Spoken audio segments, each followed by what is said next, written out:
Welcome back to On the Bench. Today I'm going to tie the blue and black soft hackle for you.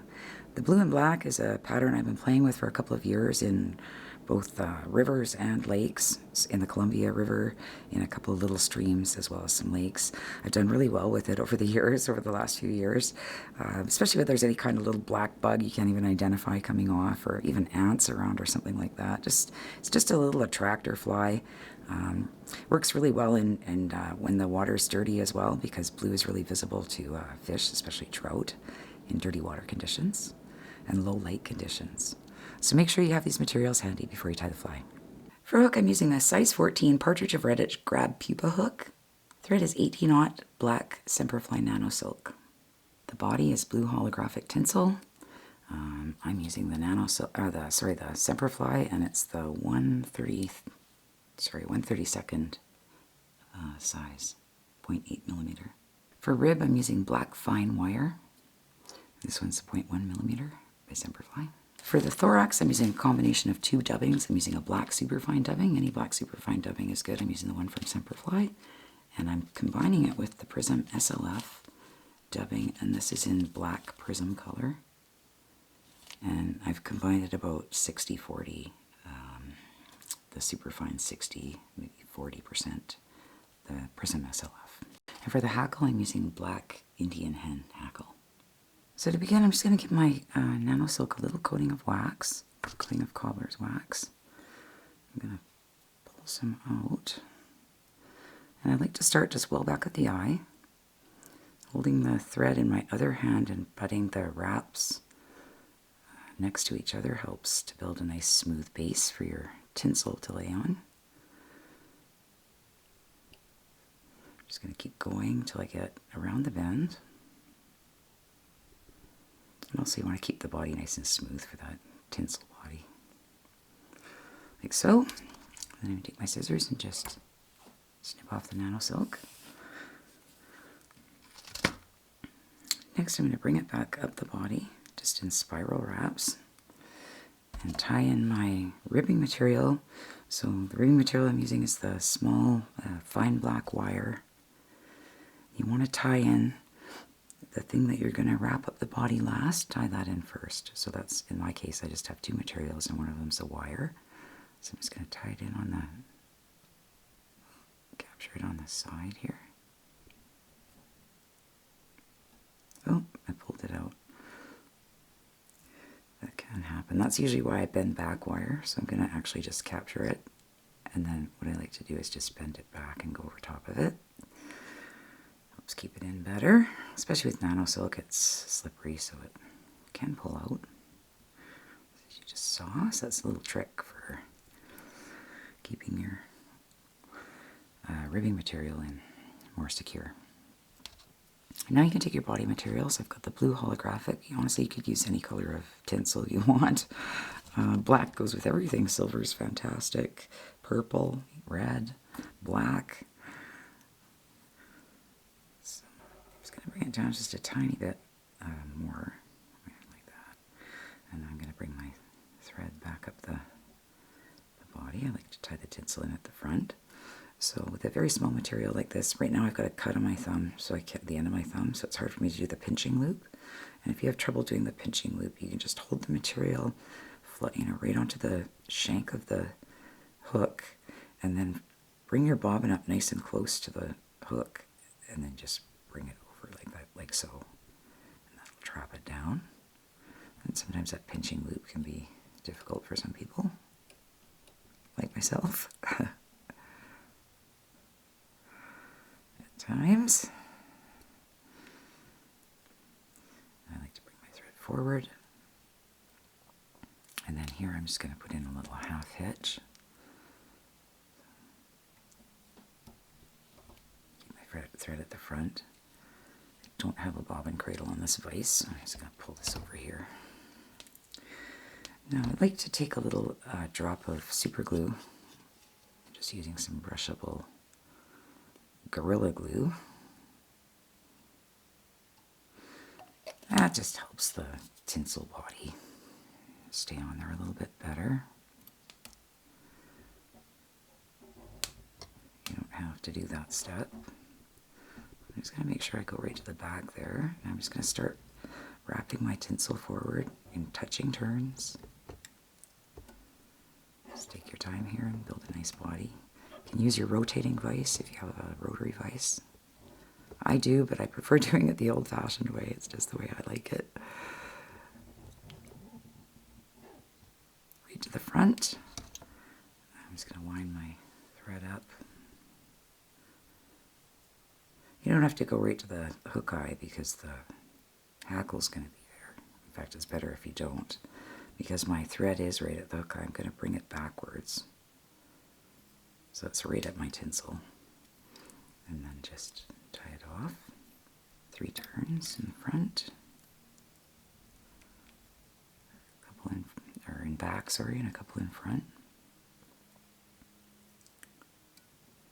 Go ahead and snip off your tinsel.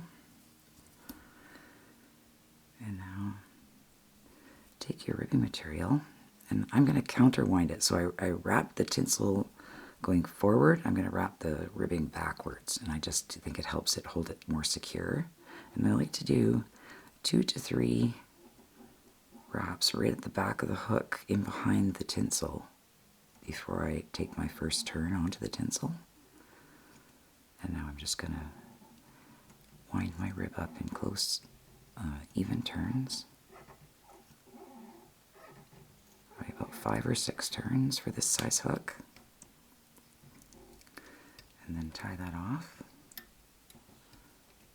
Go 3 in behind, a couple in front, and then you can just push your bobbin right up to the hook, makes it easier, and then twist your wire off. Next, take your thorax material. You could use peacock herl, black ostrich herl, black dubbing. I've got the mixture of superfine dubbing with the Prism SLF.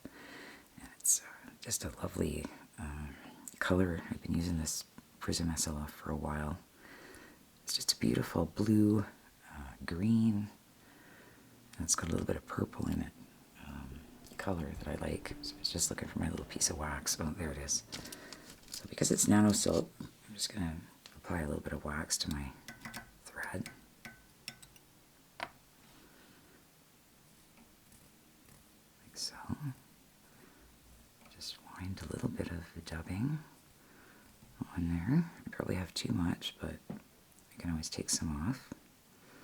So I'm just going to start back. I don't want too big of a thorax, but I want enough so that the hackles on my fly stick out. They don't just lay backwards flat to the shank.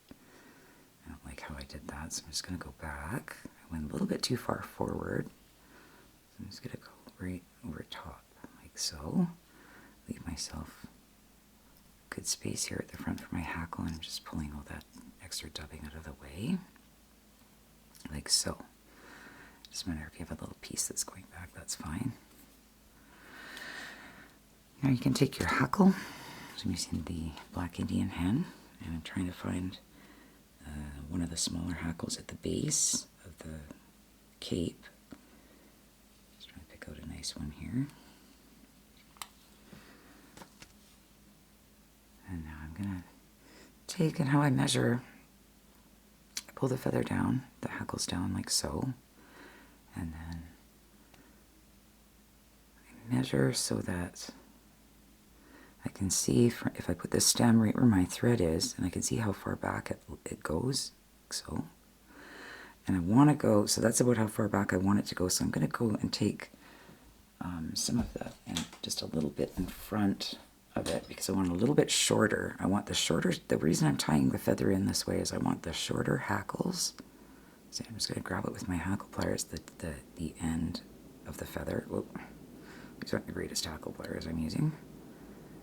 Just to pull the rest of them out of the way. So I want the shorter fibers, the shorter hackles for my first wrap so that they're pushing the longer hackles out, if that makes any sense. So I'm just going to snip the tip into a little triangle I like to call an anchor, just like so. And then I'm going to use my wax. Definitely use your wax, especially if you're using nano silk. I love using Nano Silk for my soft hackles because it is very, very strong and very thin. I don't have to make very many wraps, and I don't have to use head cement, which I don't like using on my flies very often. So you can just lay that little triangle, little anchor, right up next to the hook and bring your thread over it. And you can make some good tight wraps. There are 2 or 3, 4 wraps. Now just take your hackle feather and using your 2 fingers, just sweep the feathers back. I never stripped this hackle or anything. I'm only going to make a couple of turns. You could strip all the fibers off if you haven't done very many soft hackles. Sometimes that makes it easier to move these out of the way that you're not going to be using, at least some of them. So I just did that. And only have the ones on that you're going to be wrapping. I have never done that, so I don't do it that way. Sometimes I'll strip one side of the hackle if it's not looking how I want it to look. But other times I just do it this way. I just give it a couple turns, and you can use your fingers to run them through and sweep your hackle back. And I'm giving it about 2.5, almost 3 turns.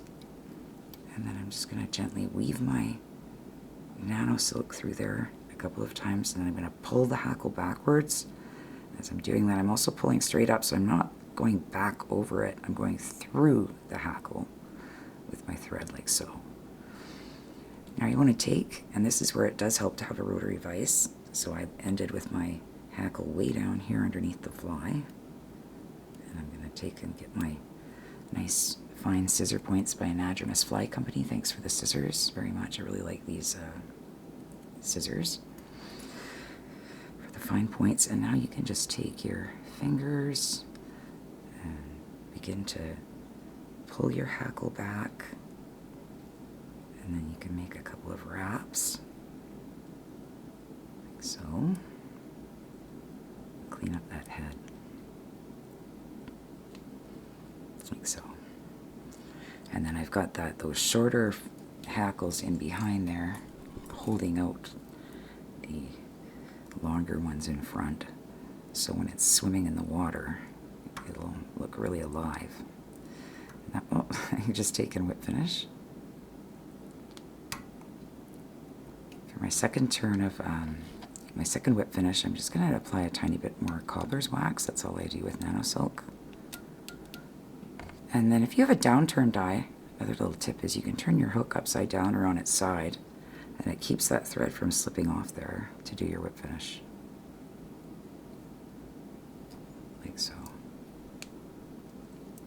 I'm just going to grab my scissors,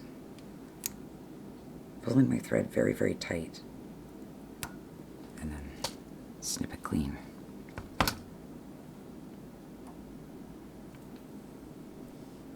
And that's it, my black and blue soft hackle. Thanks for joining me on this edition of On the Bench. Take care, everyone. Conserve the waters and tight lines.